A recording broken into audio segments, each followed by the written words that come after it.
Welcome to Who Put This On, Season 7, Episode 63, where we watch Ultimate Hanukkah Challenge. And ajus, more like there's a lot of jus in here. I'm Chris Lorenz. I'm schwitzing the high heavens. This is Brian. Just like my grandma used to make it. This is Noah Singer. Those were all quotes from the show we watched this week. But last week we watched Squid Game, The Challenge. And we put up a poll on Twitter, or X, formerly known as Twitter, sorry. And we had a tie between top third and middle third show. So people definitely didn't agree with me of how good that show was. Tell us what you thought about this week's show on X, formerly known as Twitter. What show did we watch this week, Noah? Directly influenced by the 8-day celebration of Hanukkah, Girl Meets Farm host Chef Molly challenges 4 incredibly talented chefs to prepare some of their best holiday culinary creations for judges Duff Goldman and Sharon Heckman. Throughout each round, each chef must use their own Jewish heritage to incorporate flavor into every dish that they bring to the table. 3 courses, 4 chefs. It's spelled wrong, one chance to win an all-expense-paid trip to Paris, as well as bragging rights as the ultimate Hanukkah champion. That's the ultimate Hanukkah champion on Max.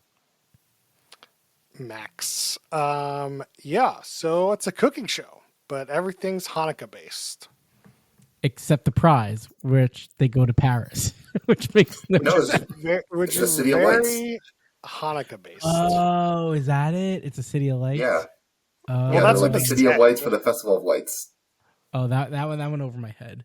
I was so confused why they were going to Paris. I still didn't buy it. It was I'm not buying it either. It's the City of Lights, sure. Maybe it's just like not kosher to give somebody like a go to Jerusalem or Israel. I don't know. You don't really see those given out as prizes very often. Oh, so you know what's interesting? Paris is actually called the City of Light, not light. Oh, it was in the early 19th century after becoming the first European city to use gas lighting in its streets. So, well, there you go. Learning something on the podcast. Every time. So there's 3 cooking challenges. There's 4 contestants. Every challenge they're supposed to kick somebody off. Is spoiler alert, that does not happen. And they got 2 judges and a host. It's very verbatim of any other cooking show, but you do get them cooking Jewish delicacies. Now, if we could get George Costanza and his dad on here, then we'd be talking. Instead, we have to go with Ryan Costanza, whoever the hell this Ryan dude is. Like, literally on the show, his name is Ryan Costanza. Yeah. Wait, was Ryan the actual chef, like from California? Yeah, he's the executive chef. I actually liked him though. Like, he produced good stuff. Sure. Okay. Well, all right. Well, let's go over the specific challenges here. So the first challenge is they have to make latkes or latkes, as the host keeps saying it. This is a real issue. Nobody calls them latkes. Like, it's just wrong. It's just wrong. Wait a second. I also Googled this, and it seemed to be latkes. What? How do you wait? I don't know. Two people on the show said latkes. 2 people? I only heard 1 person on the show. I thought the judge also said latkes. No, one of the judges corrected her, and she's like, "Well, that's what I said growing up." And I'm like, I don't even know if Molly is Jewish. This is confusing. She's half Chinese, according to Wikipedia. Okay. Yeah, like she kept talking about like, oh, she is Chinese and Jewish. Okay. That's what I said. You said half Chinese, but I don't know what the other half was. I don't know what the other half was. Also, like Chinese and Jewish don't necessarily make a full 100%, but you know, No. But it depends on what side, right? Isn't it like your mom's side? I know, but there's no like Jewishville, you know? Not Jewishville? Jerusalem. No, What do you mean? like There's Israel. That's Jewishville. I know, but China is where you're born. Like Jewish, you could be like Okay. Brazilian. All right. We're gonna move on. We're moving off from this. I know. Talking Anyway, about we're talking about latkes right now. So latkes are a potato-based, like fried potato ball. Like I don't know how to describe. They're almost like potato pancakes, almost in a way, but they're like deep fried. They're literally Almost potato kind of like a. pancakes. They're Literally, almost like a home fry. Home like if you go to McDonald's and get a hash brown. yes. But yeah, it's similar to that. I And I usually tell people it's like diner hash brown. Like at a diner, you know when they do like the potato on the grater, and they give you like the yeah, fried it's like patty. it's like chopped potato. Yeah. Yeah. That's traditional grated potato fried in oil. But the challenge was to make latkes, or to annoy Noah, Don't do it. latkes, Don't do it. You're digging your grave. latkes without using potatoes. So they had to use Brussels sprouts, or carrots, or zucchini, or beets, and then something else, which They, they had to make a sauce with like some a subset of ingredients they had, including sriracha and pineapple. and horseradish. Yeah, That's the only I ones I thought wrote down. I thought that this was really cool. It Yeah. gave a little bit of insight, like to something simple. Okay, fry it together. See if you can get like the same consistency, same like texture that you really know and love from this food. This was by far the best challenge, I thought. Like I'd like to watch a cooking show where they just deep fry things because I'm like, ooh, that looks so good to eat. I want to eat that from deep that. fried stuff. But they also made donuts. Yeah, but Yeah. the They rushed donuts. that one. We'll talk about the donuts. Yeah. We could talk about them, but like they didn't look that appetizing to me. I don't No, want but those I donuts. think to your point, like like anything fried looks great. But from a challenge perspective, it definitely gives the most latitude, right? Because there's less skill involved in like the actual cooking. Like that's much more simplistic compared to other foods they could ask them to make. That they might have like different cooking needs. They definitely went like in the order of like cooking needed. Because like this one, you shred some stuff, you put some glue, try to bind it together, and you deep fry it long enough. Hopefully it works. Right. And it worked for everyone. Like I'm sure if you stuck me in a room and gave me like, zucchini, and maybe I could figure it out. But like, I don't know how to make a donut. I'm not going to be able to make a donut. Don't ask me to make a donut. I'm going to do what the one guy did here and make like a donut sandwich out of pancake mix is really what I'm going to do. So, Yeah. I very much agree. Like, a donut just seems very challenging to make. Like, just to get like the fluff on it, like, no clue. No clue. I think the one dude just missed like the basic science behind it. The real skill is like the fluffiness and everything, which I fully agree. Like I think that you can fully make a fluffy donut that's not a sandwich. I believe in you. you do? But I mean, I yeah. mean, But if I have a recipe, sure. But if you're telling me go in the kitchen and make you a donut and don't give me a way to look it up or anything, like there's 0% chance you're getting a donut. 0% chance. Like I don't know. I mean- I don't know how to. I've never made a donut by scratch before. I think there's 0% chance you have the ingredients. I don't think you have the yeast.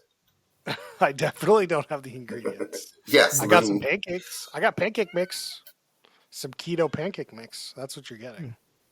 Yeah. Yeah, Like, so I didn't you're know a basically making donut- the flat one. Yeah. No clue. Pretty much. Yeah. So this challenge was pretty interesting. I liked all the results that kind of came out of it. For like a cookie show challenge, this one worked out pretty well. Like we learned about like every person got an interview about their lot key experiences and what they ate as a kid, what they eat now, and like how they make the lot keys. And I thought it was a really well done challenge. It was Yep, good. I agree. This was a fun challenge, and I would easily. I learned a lot about just like this simple thing. I was happy with this. Yeah. What did you learn the most, Brian? I mean, I learned that if I like wanted something to bind, like I have to get all the juice out of it. So like the Oh one yeah. person was squeezing out the zucchinis, and I was like, I did not realize how much juice it was in there. Oh, Mm, there's so yeah. much water in a zucchini. Yeah, just never I've thought never about it. done But it then, before. I've never done it before I made the zucchini. Like sometime I'll make zoodles, and then I'll get on my Mm. salad spinner, spin out some of the like water that gets in it because it's like too watery for me. Do they make like a water taker outer for zucchini? Yeah, it's called a salad spinner. Oh, that helps get the water out of the zucchini. I don't know. Well, I don't know if it'll help when it's not cooked, Mm. but Yeah. Like I wonder if you once can it's put like cooked, zucchini strips in the dehydrator for a little bit. You know, like just a little bit. You know, to what is a dehydrator? yeah, so Is that just like an oven? no. It's kind of like a big oven slash fan to a certain degree. I forget how exactly it works, but you've ever had like dried fruit, like a Yeah. raisin or apricots or dried mango? You know, so literally it turns the real fruit into the dried fruit or the juicy fruit into the dried fruit. The juicy fruit. Mm. Yeah. So you put a piece of bubble gum in it and it turns into like a raisin. All right. So the second challenge, they had to make brisket in 90 minutes. The Brisket. first challenge was 30 minutes, by the way. This one is 90 minutes. And if you know anything about barbecue, you can hear Brian typing. Yeah. sorry. That mechanical keyboard. Oh, sorry. I thought I was muted. I was like, I'm I just started letting diving into Brian know he brisket. can hear Yeah. his keyboard. That's all I'm trying to do. Yeah, Just so let if us you're know. anything about barbecue, you know brisket takes like 12, 15 hours to make. Yeah. And we get in this challenge. I find hilarious right now is that there's this guy on the show, Jeremy. He literally says, I'm a pressure cooker influencer. Like that's what Right. he says. Is I he know. tests pressure cookers. And he Crazy. doesn't fucking use the old school pressure cooker for this challenge. Like, what are you Right. doing? Right. Like, you're on the show. It's crazy. And not even that. Like not even that he doesn't even he's not a pressure cooker tester. He goes through recipes for pressure cookers. Right? It's like this is his bag. And he drops the bag. Oh yeah, it's asinine. Yeah. But he does do the smart thing and he makes meatballs out of it, which Oh. you know, that sounds pretty good. Not gonna lie. So Yep. brisket meatballs, very fatty meatballs. I'm in. Let's do it. Yeah. That is very smart. But he just puts it over pasta, I think the main complaint with his dish is that it's not very Jewish. I thought it was. I don't know. Yeah, you go, I bro. thought he just like I'm just messed up compared everything just else. compared to the other people's. I don't know what makes brisket Jewish, but that was the main Well, complaint. Just because they eat I it. mean, fair. I also didn't realize like brisket was so big during this holiday. Now I need more brisket. Yes and Um, no. It like yes, it is like a traditional Jewish dish, and like there's not a dish other than latkes to have for dinner for Hanukkah. And so like if you're doing like a Hanukkah dinner, you might be like, I need like a main meat thing, right? So then you make brisket. But it's not necessarily that yes. like everyone makes brisket for Hanukkah, if that makes sense. No, that's fair. That makes sense. Yeah. I mean, But it's for this probably dude, more of a new thing, right? Like, when you were a kid, you're not getting brisket because you can't afford a No, brisket or whatever. no, I think, no. It's a traditional Jewish dish. Like if you're having like a dinner, it's like Jewish themes. Like you definitely make brisket as like the main meat, no doubt. so if I'm Jewish and it's like Yeah, May and I invite you over for a dinner party yeah. and there was brisket, like that's Totally very normal. normal. Normal. Yeah. And if I invite you over for Hanukkah night for dinner Yeah. and like then it's brisket, also very accepted. Like that's what it would be. Yes. Spot on. And then if I invited you over for Passover and there was brisket, that would not be okay. No, even for Passover, it's okay. Okay. Because even for Passover, like Passover, they have like tapas, right? It's like um a lot of these like different foods, and so you still need a main, and like you don't likely do brisket. All right. There you go. Yeah. Learning about Jewish stuff here on the podcast. TLDR, it's all about the brisket. But have you ever had brisket but meatballs Brisket. over pasta? No, no, I have not. Okay. But I thought that was clever for the no. show. Yeah, it was a good way to cook it pretty quickly. Like, I had no idea how long it took to cook brisket. I knew it wasn't 90 minutes. And then he also created something that was like challah and something else, like for croutons. And I thought that was also pretty cool. Yeah, I didn't get Yeah, this joke. Noah, can you explain this joke to me? yeah. So what he did was challah and it's the tahini candy thing. Halva. Yeah. So HALVA. It's a sesame like fudge. That's the best way of describing it. It's very tasty. And so it combined the halva and challah to make like halvacha. I don't forget how he called it. But also very clever. I mean, for a guy that's known for his, not known for his cooking, really, known for his pressure cooking, it's Yeah. pretty clever. Oh, it's very good. Yeah. That's why I think he did a good job with the spaghetti and meatballs. Like I think that's like a very inventive way to use that as a platform to bring together these flavors. Yeah. So then we also have Quan, which is the other person we haven't mentioned that is in this challenge. We didn't even mention the other lady. It's fine. She got kicked off. First challenge.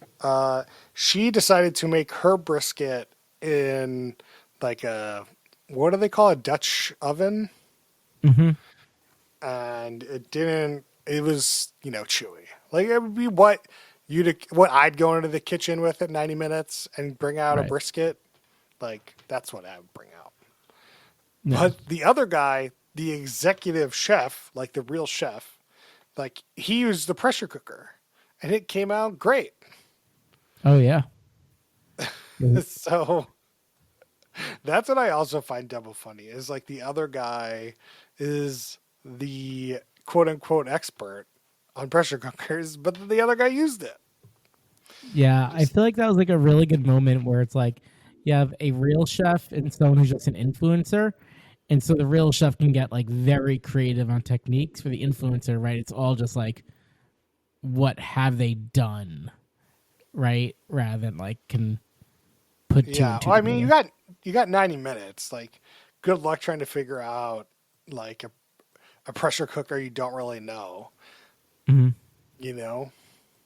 Yeah. I also wonder if there was only one. Like, they didn't have like three different Mm. pressure cookers, like, or they didn't have the same I tool mean, but set. they had some sort of interview where like he didn't know how to use it. So Okay. Yeah, I missed that part then. whether regardless of, that's the real reason or not. That's not the reason you give when you're an influencer for crockpots or whatever. No. Pressure Like, cookers. you should be using all of them. You should know your shit in and out.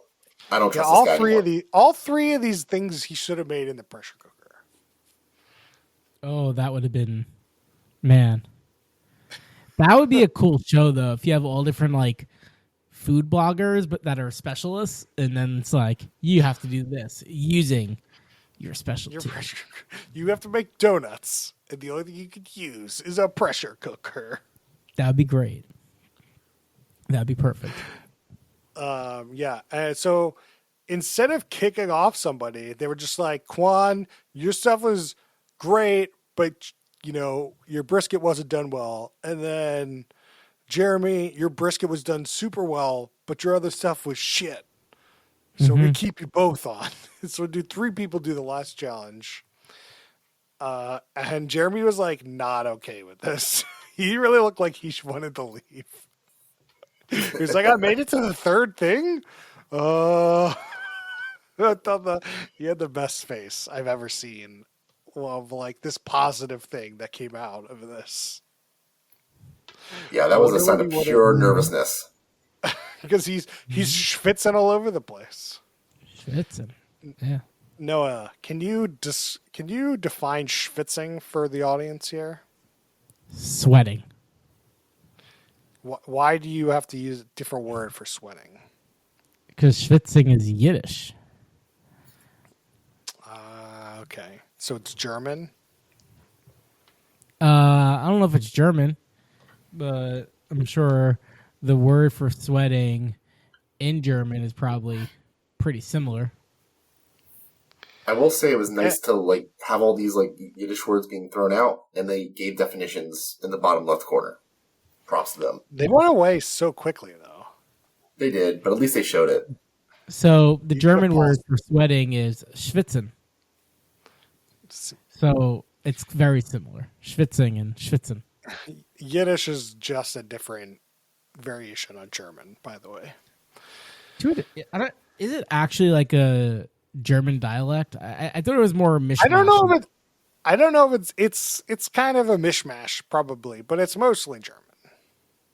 Yeah. It's like if you would take the Yiddish word and look up the German word of it, it's pretty good chances. Yeah. So the last challenge we have here is donuts. What are the donuts called?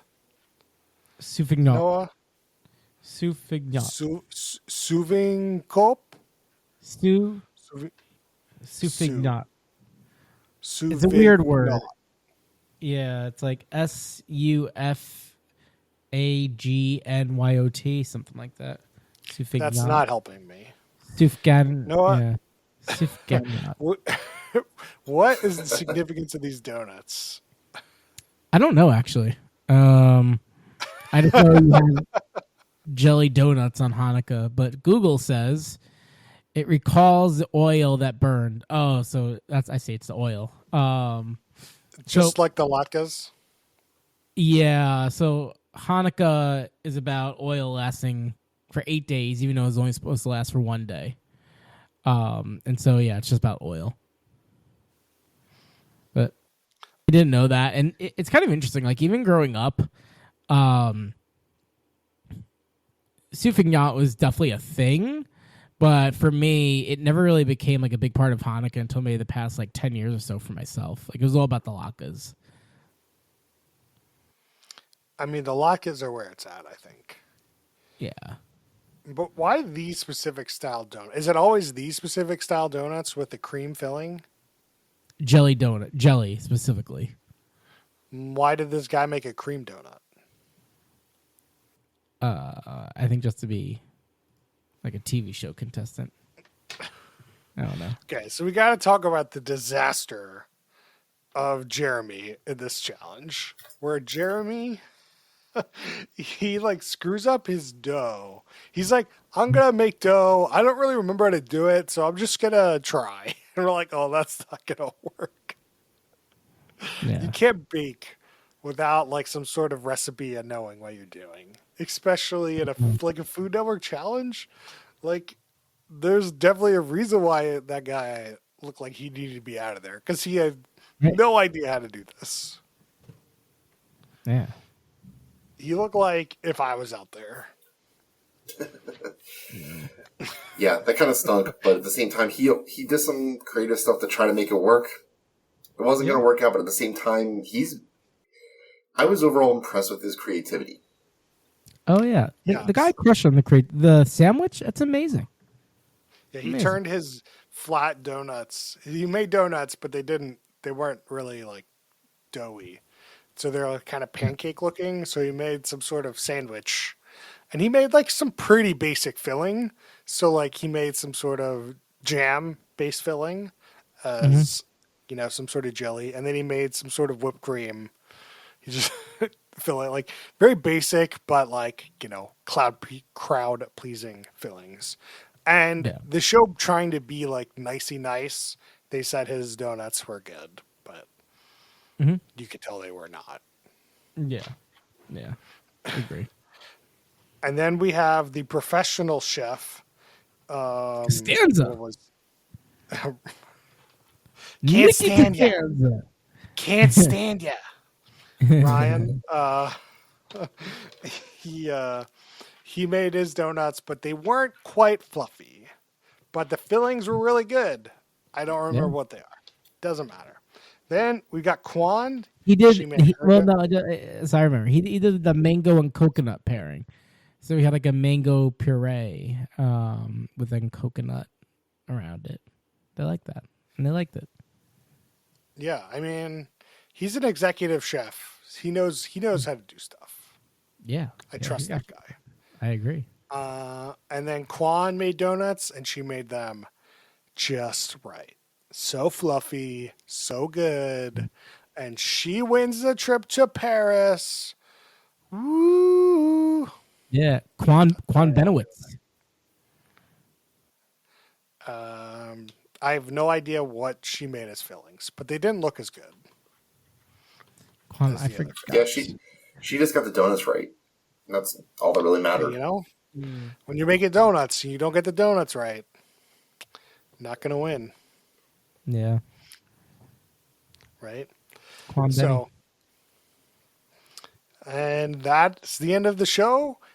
It's kind of interesting. That's it. What?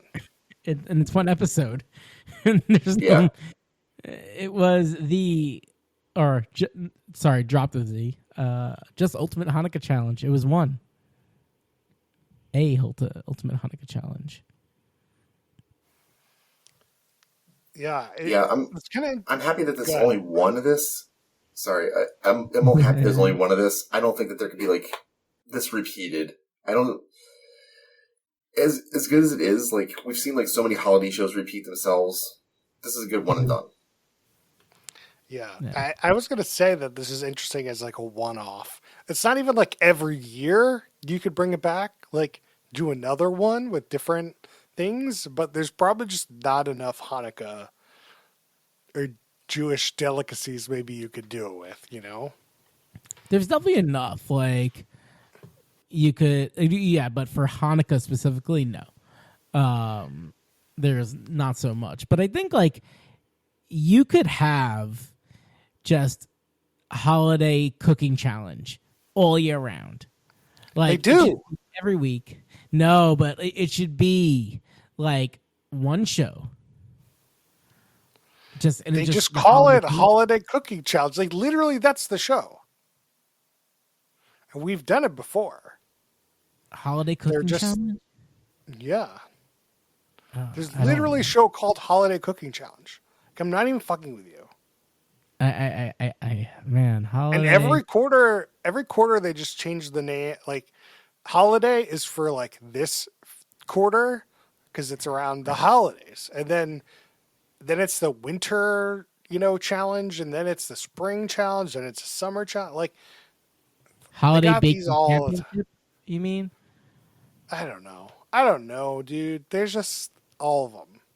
Holiday baking championship's interesting. It's got it's got the same guy, Duff Goldman. He's a judge on it, and it has Jesse Palmer from The Bachelor as a host on it. I thought that was a wrestler. Jesse Palmer? Nah, he's a Bachelor guy. No, and that's Jesse Ventura. And Jesse Palmer was a host on The Golden Bachelor.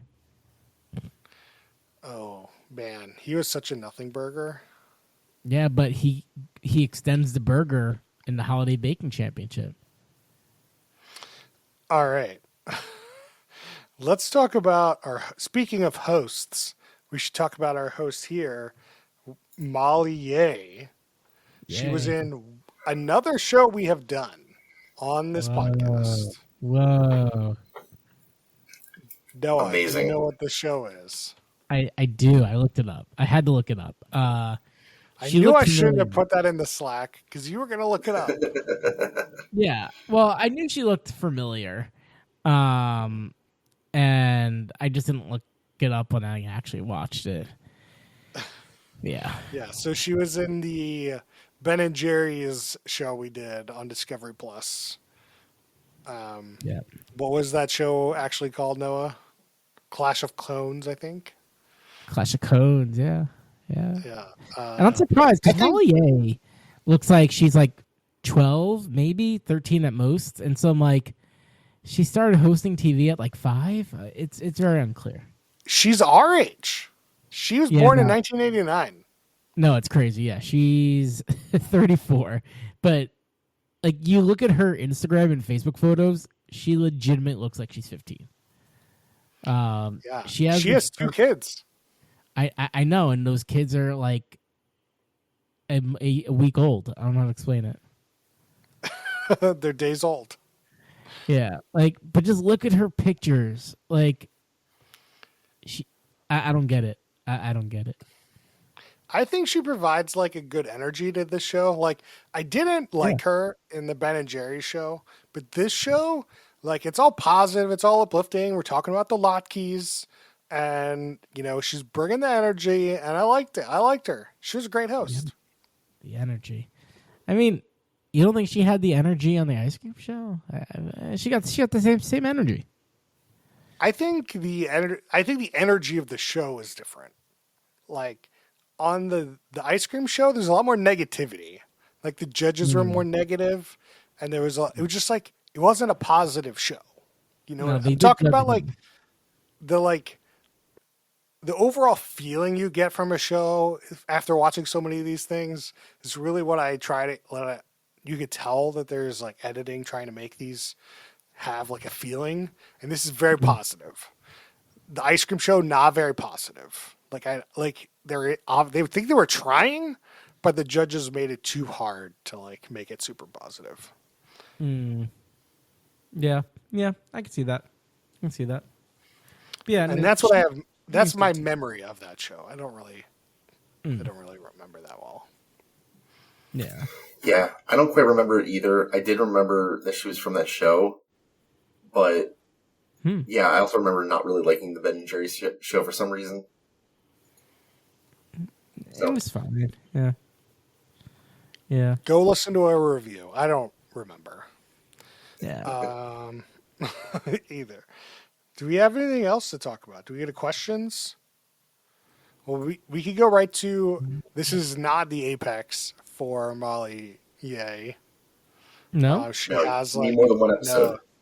she has her own. She has her own show that lasted like 11 seasons or Whoa. more.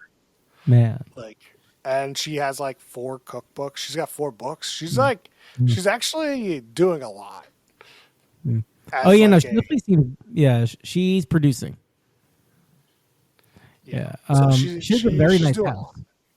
Yeah, she has a very nice house. How do you know what her house looks like? Are you stalking her on the internet right now? I mean, I went to her Facebook page. It's called a stalker. She has 287,000 followers on her Facebook page. Yeah, I would call this being public.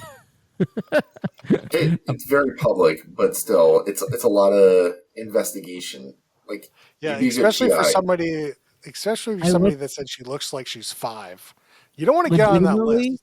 the first post on her Facebook page contains 10 photos. You scroll through the photos, you get all the information I provided. Yeah, but you know what's not in those 10 photos? That she looks like a 12-year-old. And that's what you said.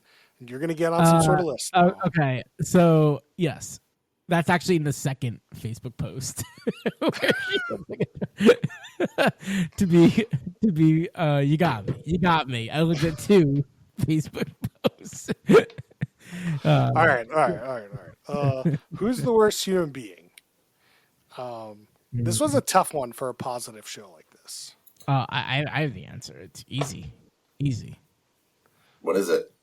Molly A, because of Lockies. Get out of here. Get out of here. Get out of here. We don't talk about Lockies.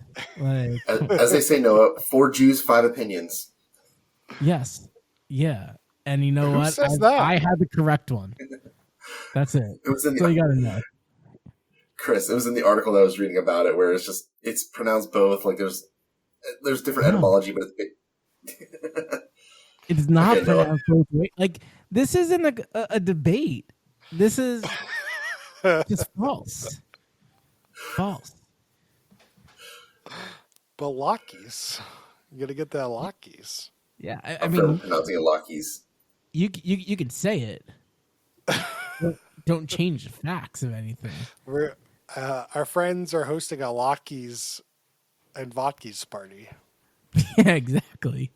That is a great way to phrase it. All right. I mean, the judges for being overly nice. I don't know. Like that donut looked terrible. Don't tell me that donut was good. But it was a creative way to salvage. Let's do. Would this show be better as a Quibi or TikTok? I don't think so. It was. I think it was good. So I don't think it needs less time. Yeah, it's a no. tight. Yeah. Who's gonna hook up next? Kwan and her husband in Paris. Yeah. Ooh, that's true. We did get to see the husband and their 2 kids. Yeah. Yeah. So there you go. Do you think the kids are like included in this package? Like it's usually a trip for 2, right? Yeah, usually. So they'd either be getting a babysitter or getting some tickets. I think babysitter's the way to go. All right, let's do some drinking rules. A lot of babysitting. Drinking rules. Anytime you hear a Jewish phrase, and you know what I mean by Jewish phrase, take a drink. We know what he means, Brian. We know what he means. Yeah.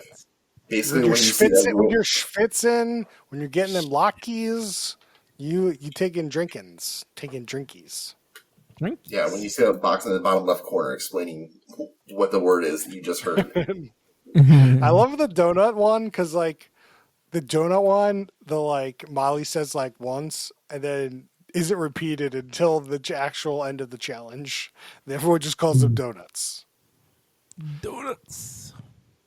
Noah, I got a drinking rule for us. Yeah.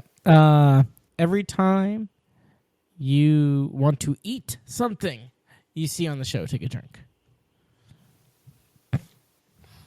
Brian, you got one? Every time they turn the judges and the host have like a little side convo, take a drink. Side convo.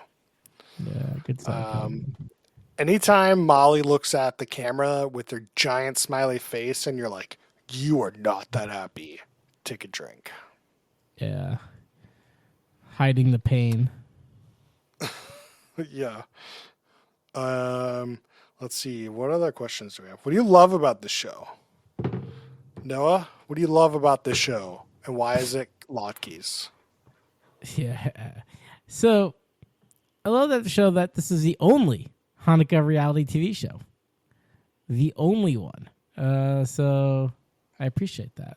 Why did it take till season 7 for us to do this show? That was surprising to me. I was very surprised about that. And I do not know the answer.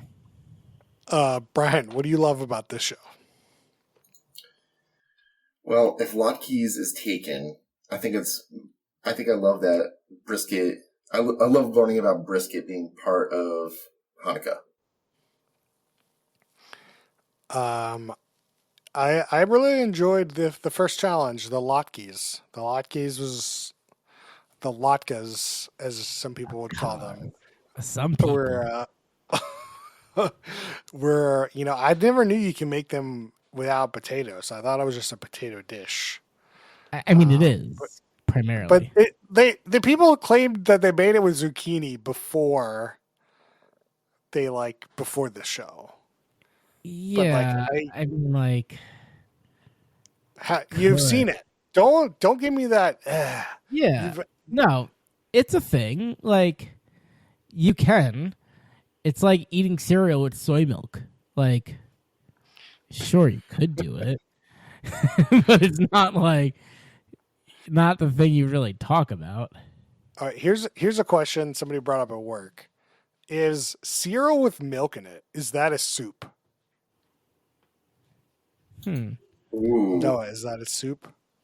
So I think if you box me in, I'm gonna go yes, because like you start to say is soup hot.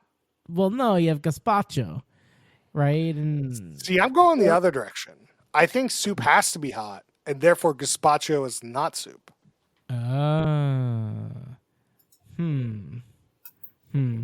Yeah, I mean, I guess you could put it in the soup category if like you, because I don't know what else it would be. It would be its own thing.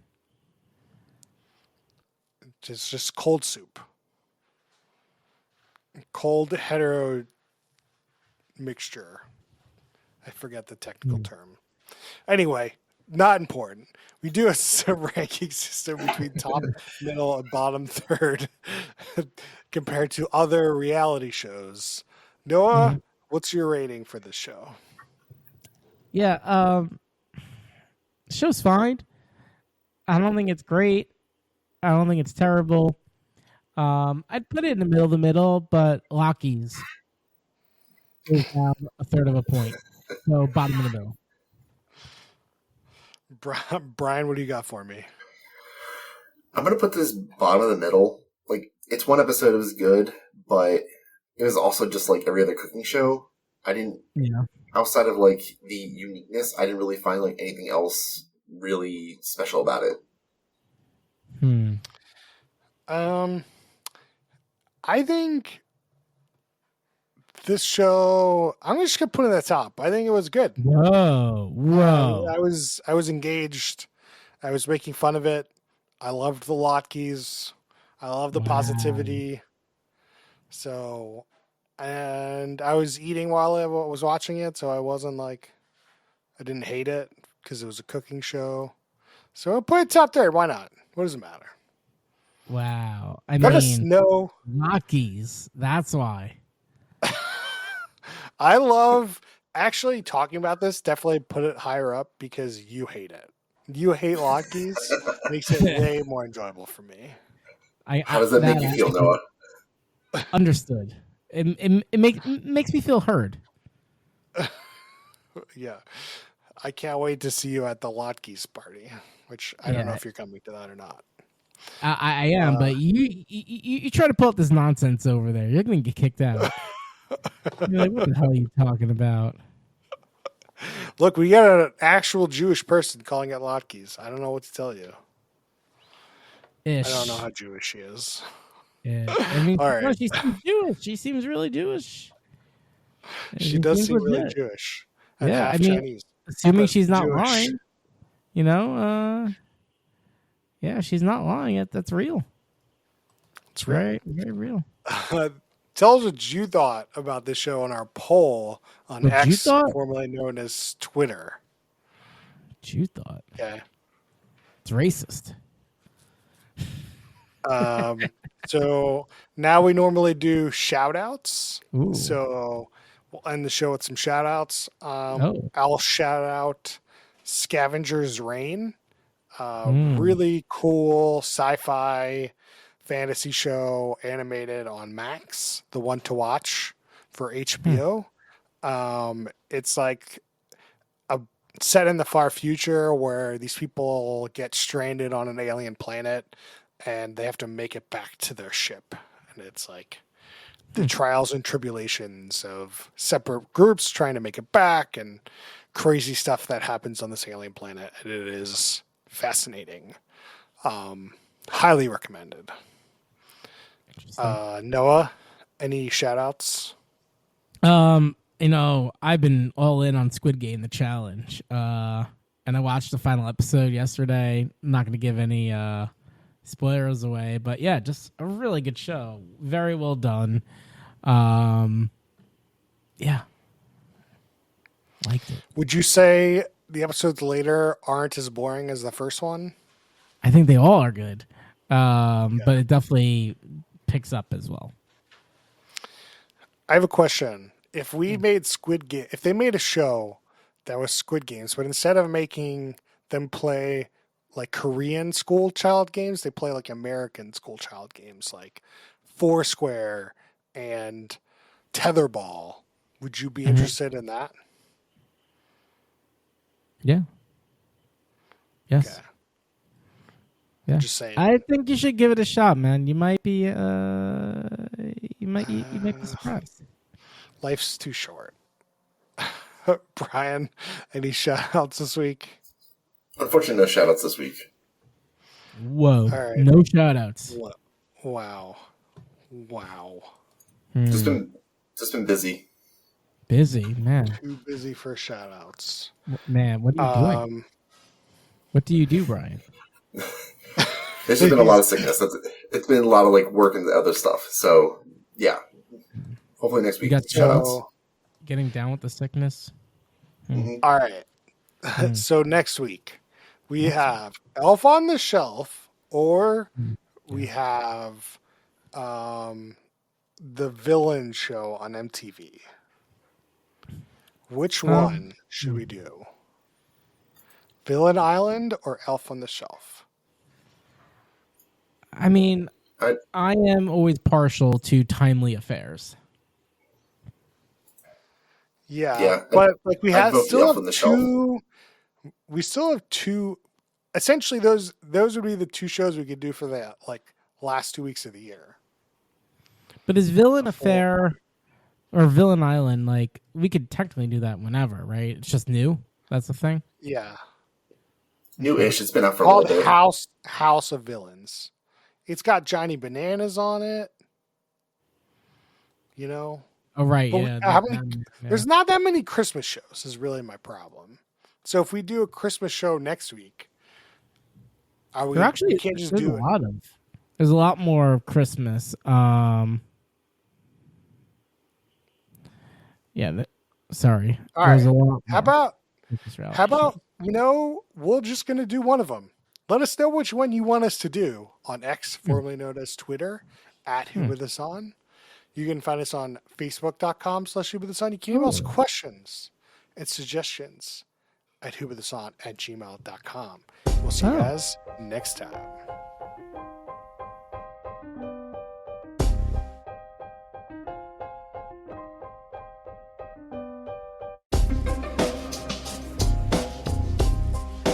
Welcome to Who Put This On, Season 7, Episode 63, where we watch the Hanukkah Challenge. Ultimate. I definitely didn't look up the name of the show. The Ultimate Hanukkah Challenge. There's only one episode. You can drop the. It's not the? No. Okay. Whatever. Okay, we're moving on.